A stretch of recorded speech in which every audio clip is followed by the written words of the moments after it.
एक बार की बात है, एक संत ठाकुर जी के बहुत बड़े भक्त थे। वह प्रेम भरे हृदय से पूरे दिन ठाकुर जी की सेवा में लगे रहते थे।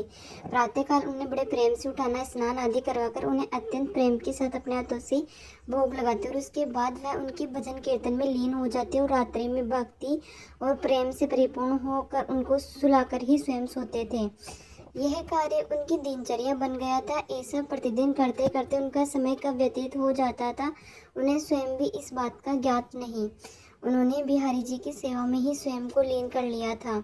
इसके अलावा उन्हें और कुछ ज्ञात नहीं था। वह जहाँ भी जाते वहीं ठाकुर जी को अपने संग ले जाते। हर क्षण उन्हें सिर्फ ठाकुर जी का ही ध्यान रहता। वह सिर्फ उनकी ही बात किया करते और ठाकुर जी भी उन संत की सेवा भाव से अति प्रसन्न रहते थे। वो कहते हैं न कि भगवान को सिर्फ भक्त का प्रेम भरा हृदय चाहिए और कुछ भी नहीं।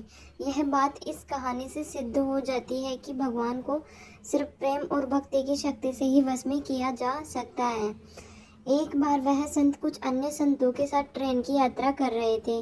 वह संत अपने साथ ठाकुर जी को भी अपनी यात्रा में साथ ले आए और अपनी साथ वाली सीट पर उन्हें विराजमान कर उनको प्रणाम किया। अब उन संत ने अन्य संतों के साथ मिलकर प्रभु की भक्ति में ओतप्रोत होकर प्रभु भजन और कीर्तन आरंभ कर दिया। भजन और कीर्तन की समाप्ति के पश्चात वह सभी संत प्रभु भक्ति की चर्चा में लीन हो गए और कब उनकी मंजिल आ गई उन्हें पता भी नहीं चला। सभी संत एक साथ ट्रेन से नीचे उतरकर स्टेशन से बाहर आ गए और आश्रम पहुंच गए।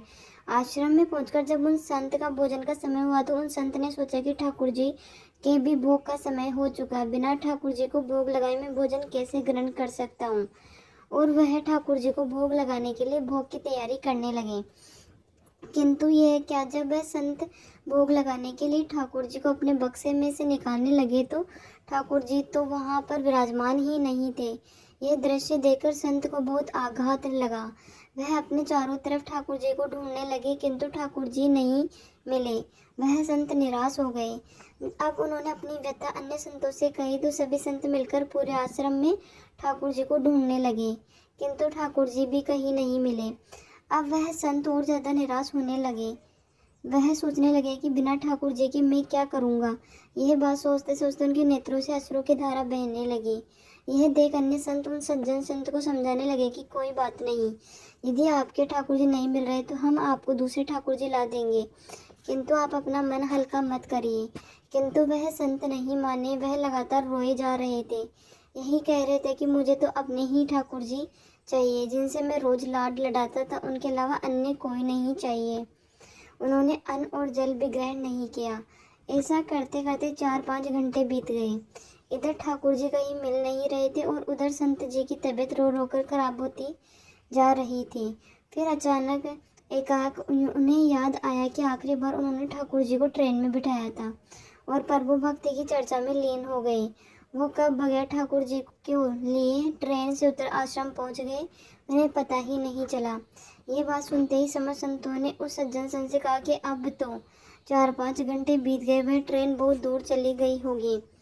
यह बात सुनकर सज्जन संत अन्य सभी संतों से कहा कि मुझसे गलती हो गई कि मैं बगैर अपने ठाकुर जी को लिए ट्रेन से उतर आश्रम पहुंच आया, किंतु मेरे ठाकुर जी मुझे छोड़कर कहीं नहीं जाएंगे। मुझे पूर्ण विश्वास है कि ठाकुर जी मेरी वहीं प्रतीक्षा कर रहे होंगे।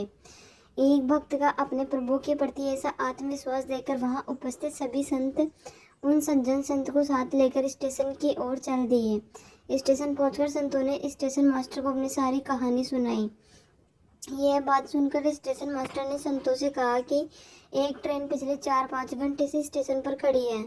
हम सभी बहुत परेशान हैं कि बिना किसी तकनीकी समस्या के वह ट्रेन आगे क्यों नहीं बढ़ रही। स्टेशन मास्टर की इन बातों को सुनकर संतों को समझने में तनिक भी देर न लगी। यह सब तो उस लीलाधर की एक लीला थी और वह मुस्कुराते हुए अपने ठाकुर जी को लेने चल दिए। ट्रेन की बोगी में पहुंचकर जब उन संत ने ठाकुर जी को देखा तो ऐसा लगा मानो जैसे एक बच्चे की भांति बैठकर अपने पिता का इंतजार कर रहे हो कि कब उसके पिता आएंगे और उसे ले जाएंगे। तब उन संत ने ठाकुर जी को प्रणाम कर और क्षमा याचना करते हुए ठाकुर जी को लेकर ट्रेन से नीचे उतर गए। अंत में यह दृश्य देखकर सभी अचंभित रह गए। जब वह संत अपने ठाकुर जी को लेकर जैसे ही ट्रेन से नीचे उतरे, वैसे ही वह ट्रेन भी चल दी, जो बिना किसी तकनीकी समस्या के स्टेशन पर पिछले 4-5 घंटे से खड़ी थी। वहां खड़े सभी सज्जन पुरुषों ने भक्ति की शक्ति ये दृश्य देखकर सभी ने ठाकुर जी के चरणों में